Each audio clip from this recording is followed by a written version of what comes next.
What up, y'all? We're here for our weekly Oracle energy forecast, taking a look ahead for the week to come at the spiritual energy that we are going to be living and moving and having our being in.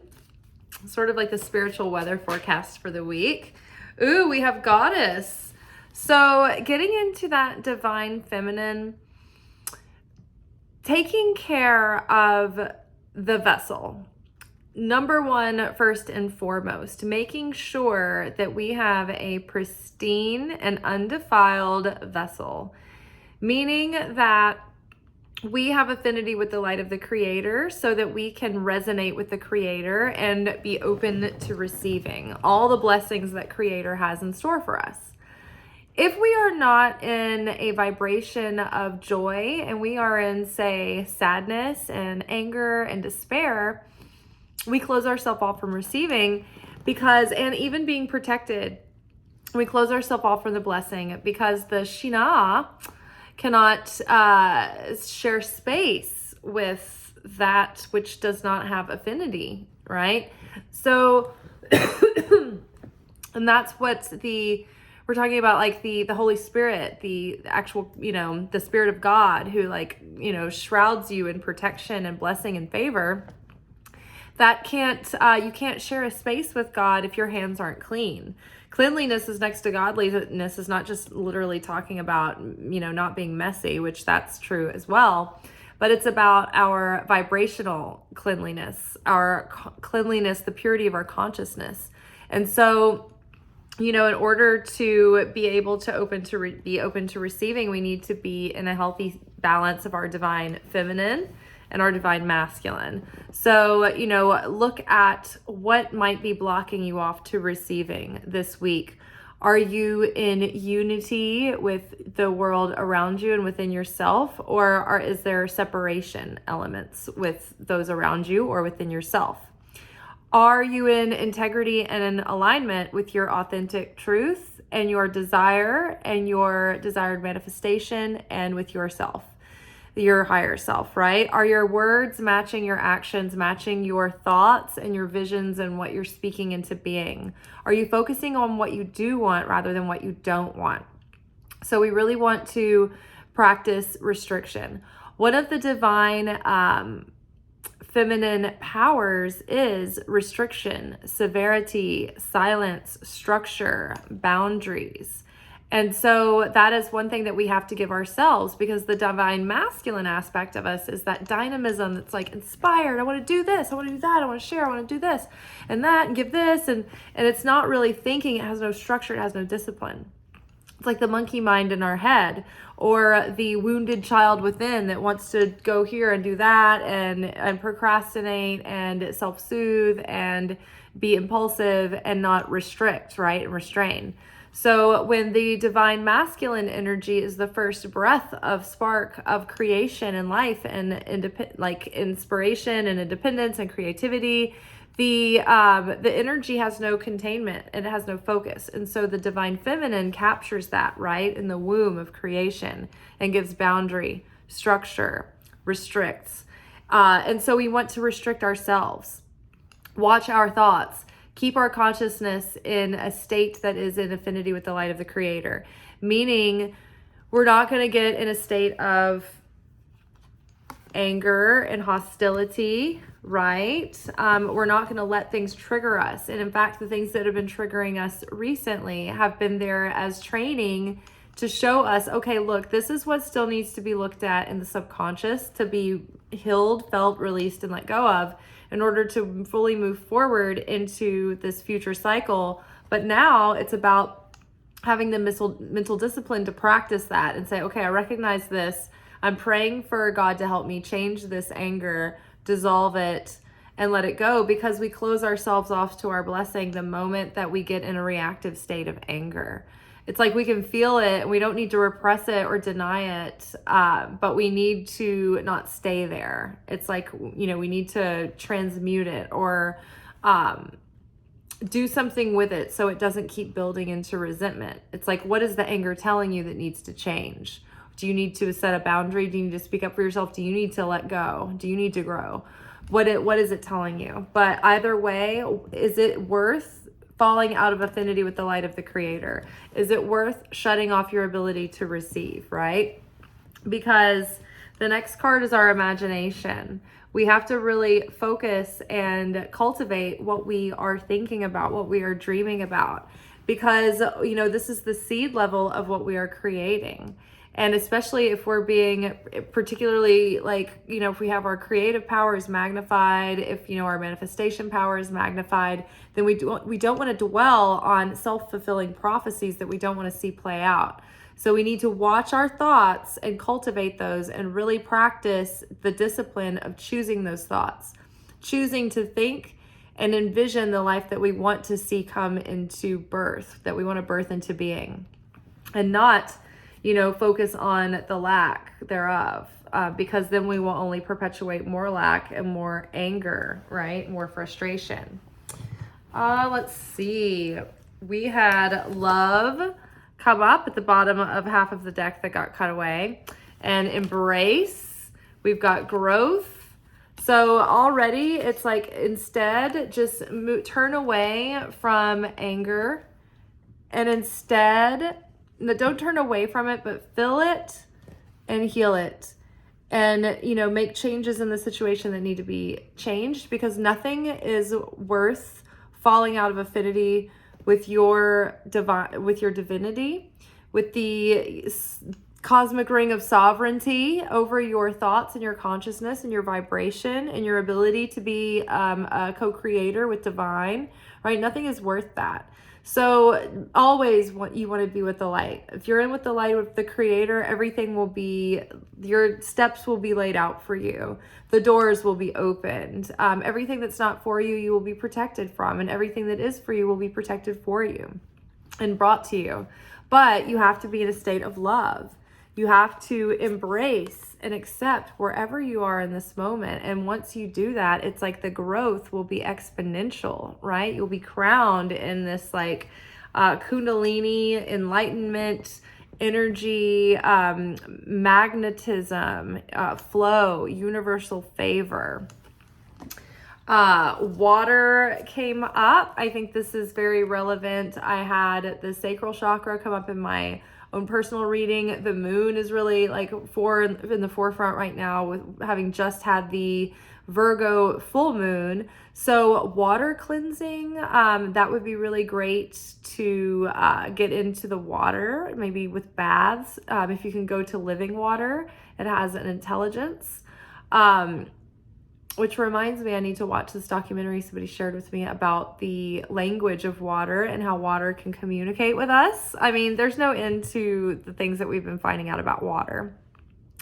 But, you know, I see that this pelvic bone is here, and it just tells me like we're releasing all the shame and guilt and the things that have been blocking our creativity. And those are all held in our sacral chakra, which is connected to the astral realm, which holds all of our blessings, right? And our soulmate is there. It's the soul realm. But if we have hostility and anger, that keeps all of those blessings at bay, especially our soulmate, because the soulmate can pick up on that hostility. Stability is here. So, and then psyche, opposition, gluttony, you know, voicing and improving. So improving what we're saying so that we can manifest properly. Here we've got voice, improve, manifest.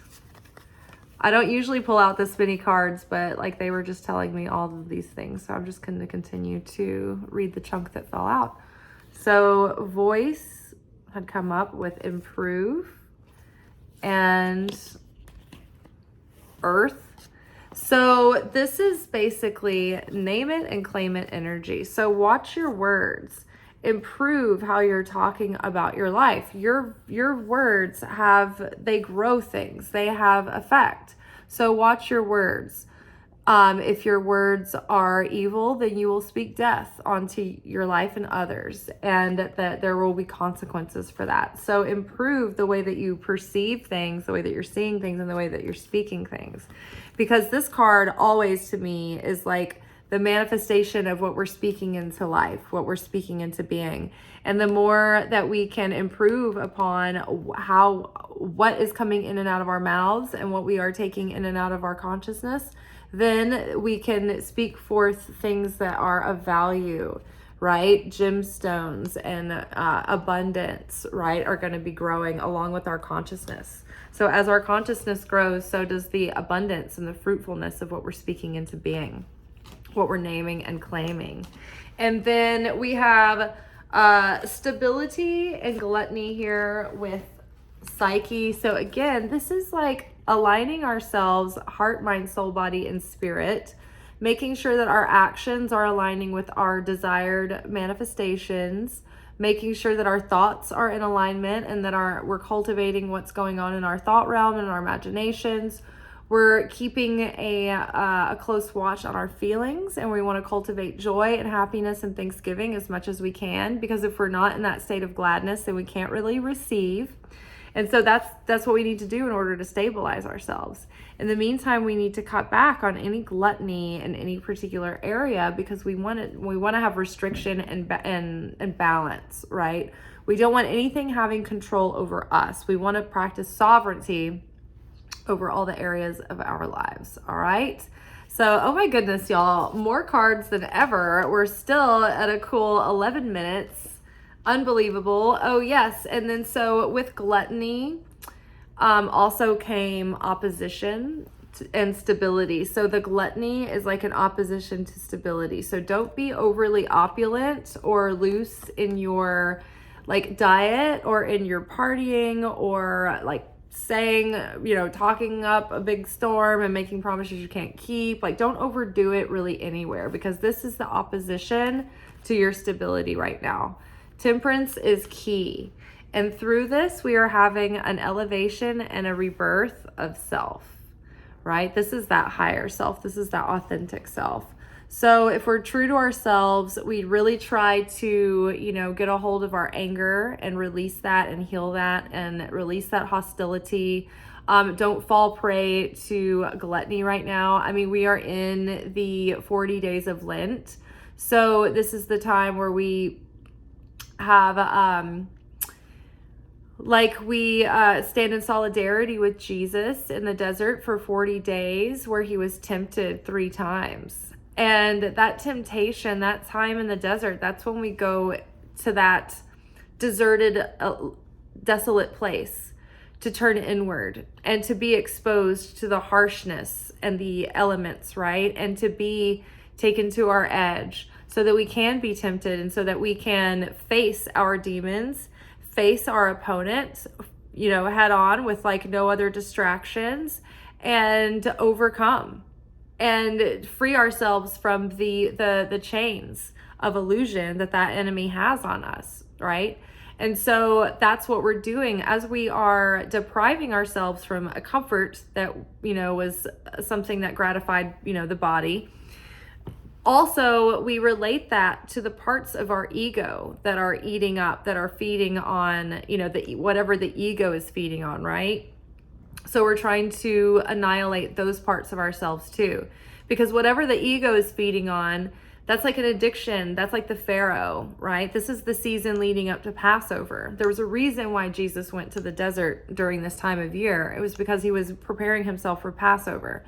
And so Passover, we are liberated. We liberate ourselves from our addictions, from our fears, lack, doubt, our limiting beliefs, the things that we wrestle with through the year, right? The things that we put our intention on during Rosh Hashanah and Yom Kippur and Sukkot, and then again revisiting during Hanukkah and the feast of the goddess post-Christmas. So it's like we've been sitting with these things for quite a while now. And we're right here in Pisces season to go deep and really like tap into the depths so that we can once and for all be aware of what has been making us tick. Hopefully put some pieces together, release a lot of baggage, and then rise up anew. Just like that scene on Beauty and the Beast when like true love breaks the curse and like helps the divine man within overcome the like animal natured beast that he had been previously. Which is something that only like self-love and the love of divine can do. Like putting that out on a person is a little bit codependent of Disney. I mean, I don't want to, like point fingers, but I think we've all picked up on some of Disney's little like, toxic moments. But, I love Disney. I ain't hating, still obsessed with all of the wonderful comfort movies, but, so the lesson is, we see the beast is released ultimately by unconditional love, and we should look at it that way. Universal agape love that can only be tapped into through the relationship that we have with our God and with ourself. All right, you guys, that is all for today. I hope we have a good week ahead. It looks like it's going to be revelatory, and a week where we're really turning a corner and kind of able to behave and live and move in a way that we haven't before yet. Maybe we're witnessing that we've come to the other side of a lot of healing. We've been released from a lot of things that have been, holding us back, blocking us, or putting a cloud over us. All right, you guys, check out some of my other playlists. Last night's episode of Secret Teachings of Jesus was a fire, as always, where we go into the Gnostic Gospels and study some of those. And then if you're new to the channel, welcome. And if you are not subscribed, please subscribe, like, share, comment, do all the things. Every little thing that you do helps this channel, especially the watch time through the videos. The public watch hours from the shorts don't count. So yeah, the shorts have been great to help me get a lot of new subscribers, and I'm so excited. And now the next goal is to get my watch hours up on the videos, and that will help me get to the next stage of this channel's growth. All right, y'all, I certainly appreciate you being here, and I will see y'all tomorrow for our anchor message, and that will give us the week's soul lessons that we're going to be working with for the next 7 or 8 days or so. All right, y'all, ciao.